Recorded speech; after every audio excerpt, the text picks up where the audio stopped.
I stood in the wings all the time. That's how I learned. Because I'd never had any experience at all in Broadway. So I learned by standing in the wings and watching all of them, the greats. You're kind of in your dressing room, and I literally sometimes just sit there going, oh yeah, oh yeah, oh yeah. 15 minutes from now, oh yeah, it's gonna be good, it's gonna be real good. After the third audition, and I went back home, and then they called me up and asked me to come in the office. And they were hammering out a contract.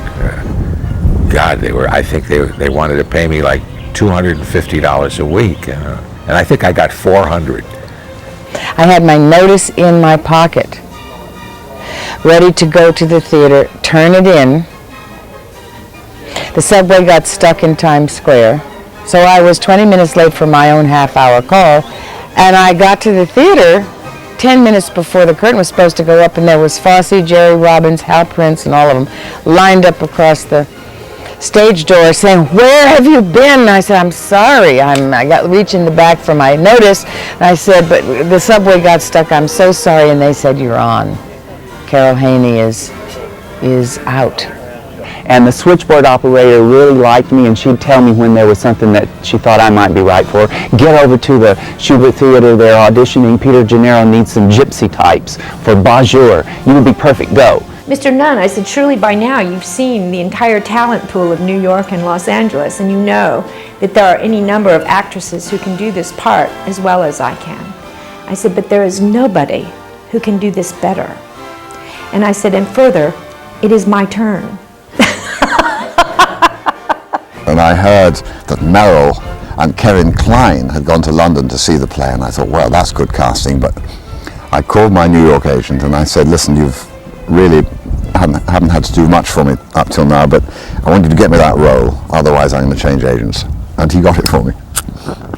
He said, I want you to go outside 5 minutes, and I want you to make up your mind that you're going to do this show, you're going to do it my way, or you can be replaced. And it was like somebody had kicked me in the gut.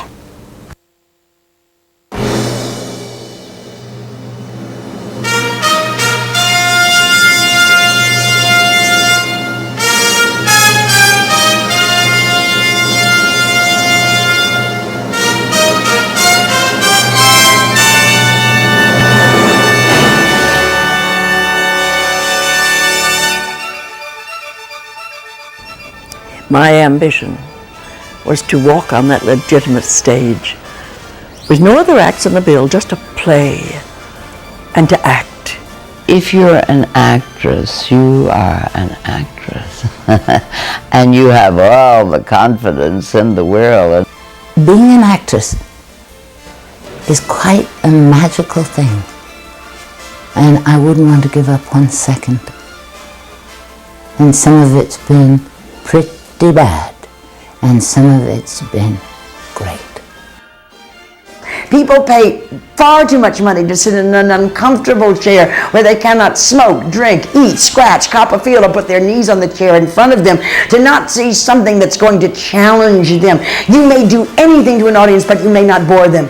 You may offend them, you may torment them, you can make them laugh, you can make them cry, you can insult, it's about ideas. The theater is the place where you dramatize dangerous ideas. That's what it's for. Otherwise, go to a movie where you're going to have the most wonderful special effects and beautiful people and great costumes and gunfights and things we can never do on the stage. So why would one go to the theater? What does the theater have to offer that movies and television don't? On the stage, once the curtain goes up, there's a bond that takes place between me and an audience. And that's thrilling. The performers respond to the audience responds to the performers. You can feel it, it's magnetic. You can just feel that. And you go slowly because they're slow tonight, or you go fast because tonight they're quicker. But we adjust to them. We have another ear that never ceases. It's as sensitive as can be. You're working on your fellow actor, but that other ear, that other antenna, hears the audience always. There's something about live entertainment that is different from anything else. You're there when it's happening with all of its faults and all of its excitement. That's the unconscious contract you make when you buy a ticket going into a theater, is you're there for a unique event. And so that's why audiences love it when actors go up in their lines or a piece of scenery falls. It's unique. It's alive. You don't know what's going to happen. Somebody walks on the stage, they might trip and break a leg. You'd be thrilled. You say, oh, the night I went, he fell down and broke a leg. You don't know. And that makes for a marvelous excitement in the theater. I think what happens in a theater is a miracle. I do. I think it's the closest thing to a miracle in this 21st century. That ground in a theater is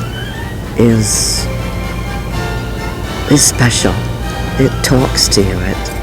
It has a magic. It has a pull. It's not just a sound stage. It's not just a location. It's somewhere very special. The stage, the actor is making those creative, artistic choices, which in a movie, the director and the editor are making. So by editing a performance, it's how the director decides the actor has played that scene, by taking this frame, putting it to that frame, putting it to that frame, and constructing it. In the theatre, the actor's in charge. He makes the decisions. It's his medium. Empty stages are like, oh, you could stay forever. You just imagine all the ghosts that have sat in this theater, and all the people that have treaded that you can't quite put names to yet, and yet you can feel it. You can feel it. You can feel the boards underneath your feet. It's amazing. It's just amazing. I've gotten to the point now where, oh, I can't wait. Oh my God, oh my God, oh my God. The curtain goes up and something happens. Don't ask me. I can't explain it, and I don't think anybody else can explain it either. And if they say they can, they're full of shit. On my GI Bill of Rights, I went to a dramatic school, very famous dramatic school. And I was only there maybe no more than 6 months, and they kicked me out because I had no talent. And if there was any for sale, I couldn't buy any. I'm a graduate of the dramatic workshop of the new school, which, my God, my Stritch and Marlon Brando had graduated 2 years prior to when we were there. And it was in Greenwich Village. And Marlon Brando was in my class, and Walter Matthau was in my class, and Tony Curtis was in my class, and Rod Steiger was in school, was at the new school. And we were taught by Stella Adler, Luther Adler, Herbert Berghoff. Uta Hagen used to come in and play parts down at the new school and direct. My God, we were all young, and and we got into the actor's studio where there were people like Maureen and Marlon and Steve Hill and James Dean and, Steve McQueen. It was just... I loved Sanford Meisner. I really did. I remember the first thing that he said to a group of 80 students, of which only 2 had ever been on stage. He came in and he said, "Many are called, few are chosen." And of course we all thought we were the chosen one. My boy Bill, he'll be tall. A bunch of us could do a show like Carousel for two years, and we could do Pajama Game for 2.5 years, With his head held high and his feet planted firm on the ground. because we're disciplined to do it. Oh, well, when you're a dancer since you're 3 years old, which is me, you're a gypsy, you work as a team, you know about discipline, you know about efficiency, you know that the play is the thing. There's very little diva activity going on in an ex-gypsy.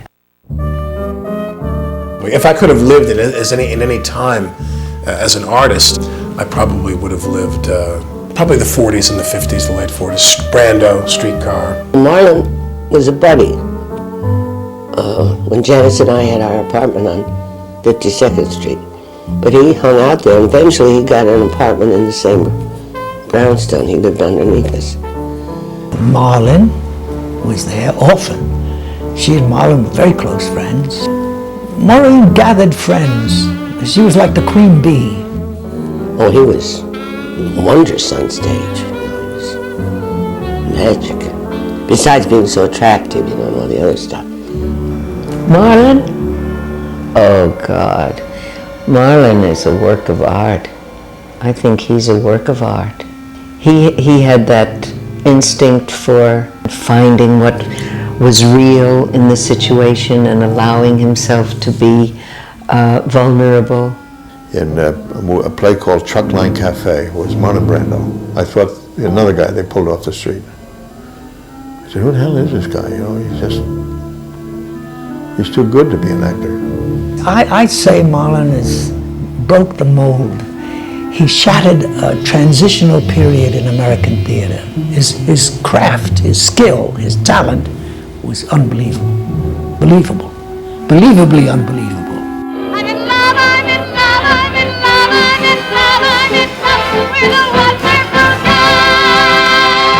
People in the theater were stars in their own right. The Mary Martins and the Ethel Mermans and the Gwen Verdons. Actually, I saw Gwen Verdon on the Ed Sullivan Show, and I had never really seen anybody move like that. They'd never believe it. That was it. I made up my mind.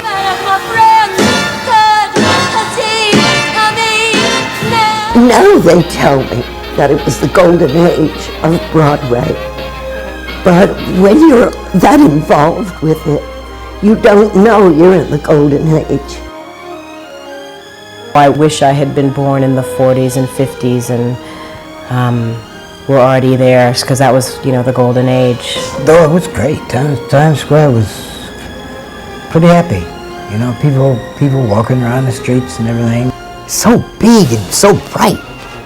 That really fascinated me to see and then just walking down you see lights at other theaters. And I could understand why they call it the Great Wide Way. And that was a great impression on me. Even at that young age, I had a good time working in Times Square, as they say. It was so wonderful. Of course, this was like the early 50s. I mean, the town was so alive. It was a great time to be in theater. The audiences were filled with celebrities and political people, and people were happy.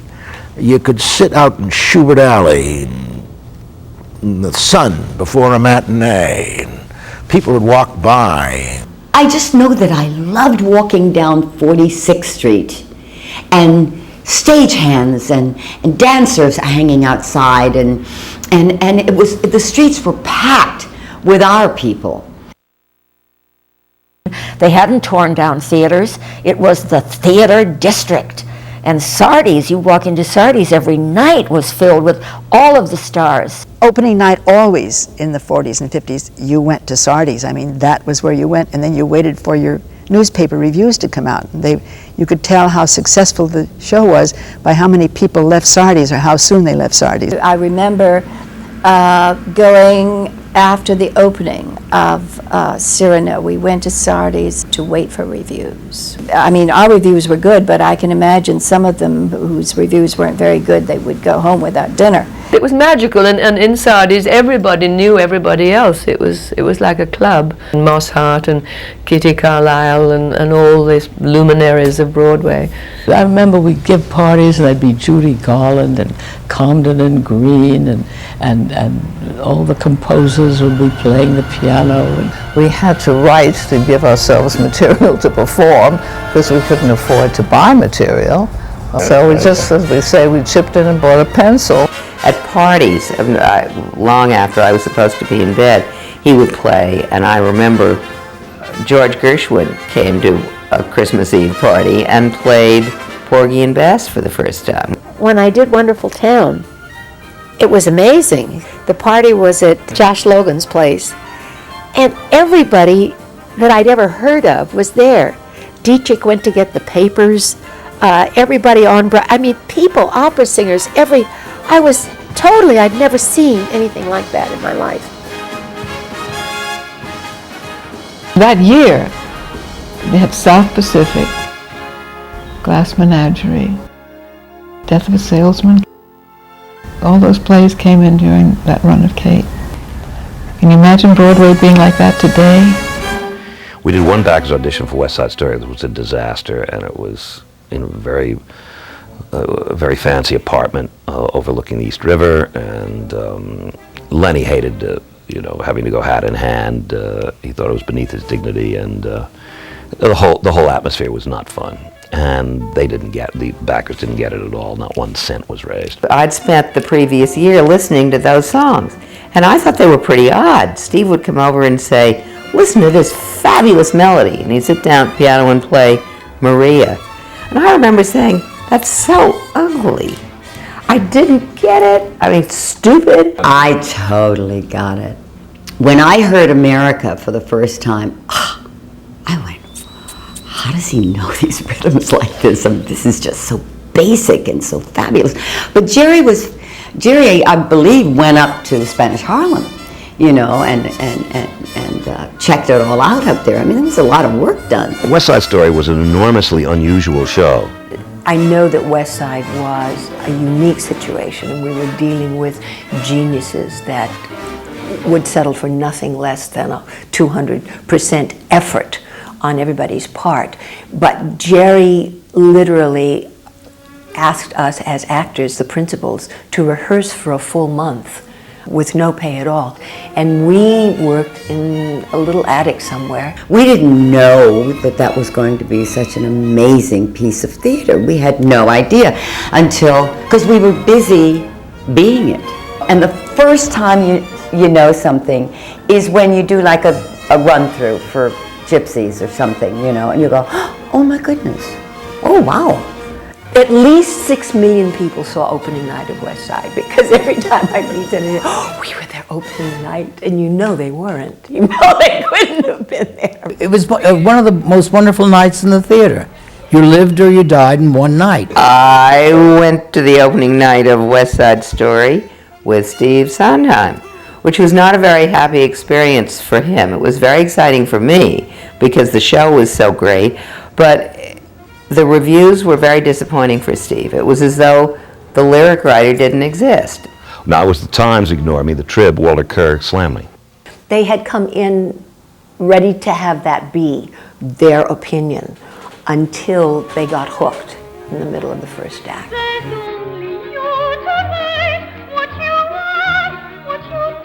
And then they came along for the roller coaster ride, and it was undeniable. I mean, the people were sobbing and screaming, and it was thrilling opening night.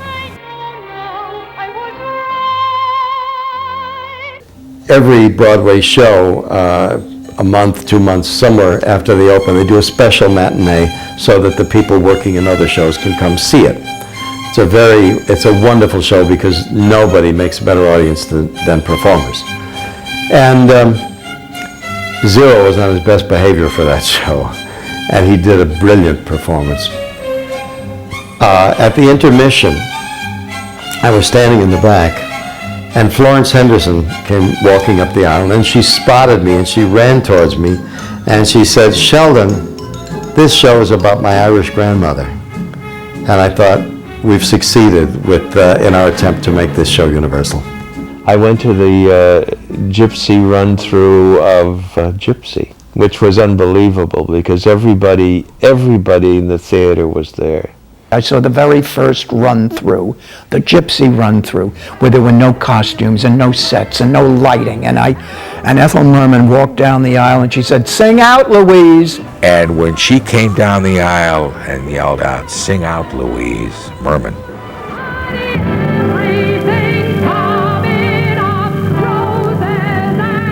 And I thought, oh God. I mean, it was electric.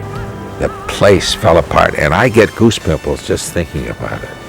Today, we look back on this and we think, oh, where did we go wrong? This was greatness. This was artistry. I don't know if there is a Broadway that is still open to experimentation anymore. I think that there is, and I have to hold out that hope. I've been in New York 27 years. I hear a billion times Broadway's dead. You know, and they call it the fabulous invalid, I think, is that what they call it? And it's not dead. You know, it's here forever. Is it a little corporate right now? Yeah. Will that be forever? I hope not. I don't think the so-called fabulous invalid is dying. There are more plays, I think, being done now than ever before. I still think it's golden. For me, it's golden because it's much more interesting to me, the kind of work that the actors are doing. It tends to be a lot deeper.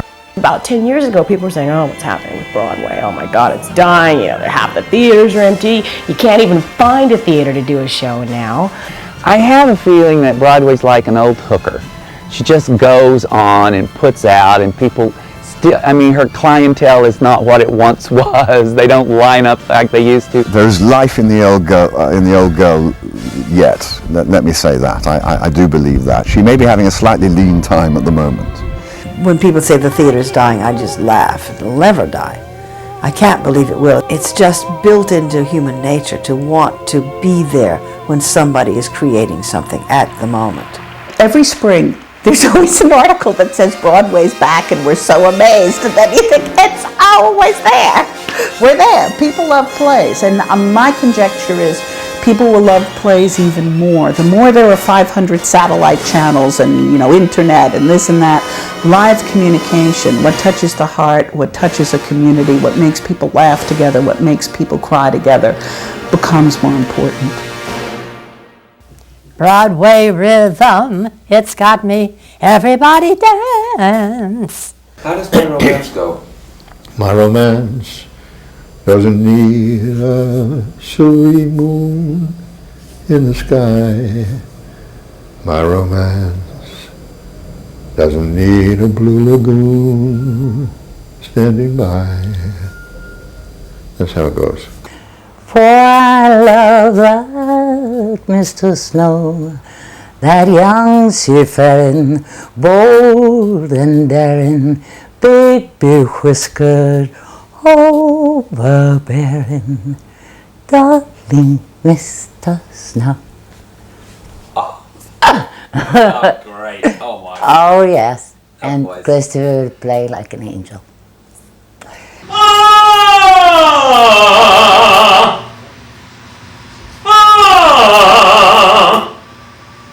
But, you know, how much time do you need to get ready for it? It's racing with the clock. When you're racing with the clock, the little part in the chorus. And she had a little quaky voice. She'd go, and the ship, the black freight. And I'd go, oh, that's fabulous. Something sweet, something sort of grandish sweeps my soul. When thou art near, my heart feels so sugar candish. My head feels so ginger beer. You sang the song as it were writ.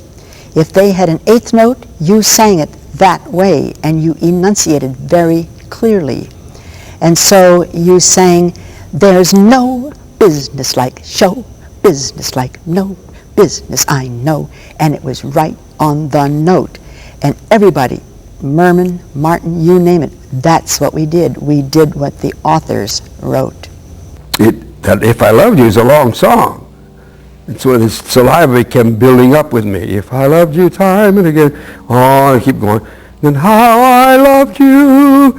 If I would swallow like that, so I could, and the people said, my God, how good actor he is. You know, shows this emotion. I said, emotion, hell, I'm just swallowing so I can sing the next two notes, you know. Gershwin wrote for the singer. And none of this, you know, having to sing as high and as loud and as hard as you can, an aerobic thing. It's, you know, that it comes down to, you know, someone to watch over me. I remember, you know, every 5 minutes you'd hear like dun dun dun dun dun dun dun dun dun dun. You know, West Side Story was coming back to Broadway, you know, and they'd be like pounding you with the music to the shows that were coming. Are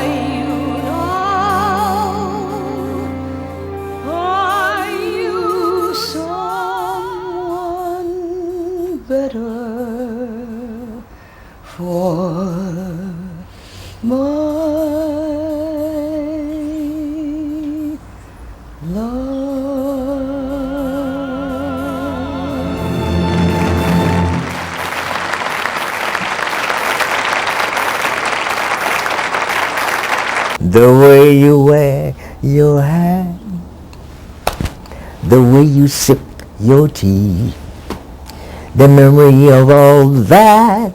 No, no, they can't take that away from me. No, they can't take that away from me. Ah, isn't that great? I'm a-going back home and give my thanks to the one who done me wrong. The one who done me wrong. She'd do a bump. He done her wrong and she enjoyed that bump every second of it. She enjoyed it. Done me wrong, boom. And she... You know that character's funny. Oh, she's She was so funny. Does anyone still wear a hat? Oh my God, you're unbelievable. That's funny because you're wearing a hat. Give my regards to Broadway. Remember me to Herald Square. Tell all the gang at 42nd Street that I will soon be there. Whisper of how a union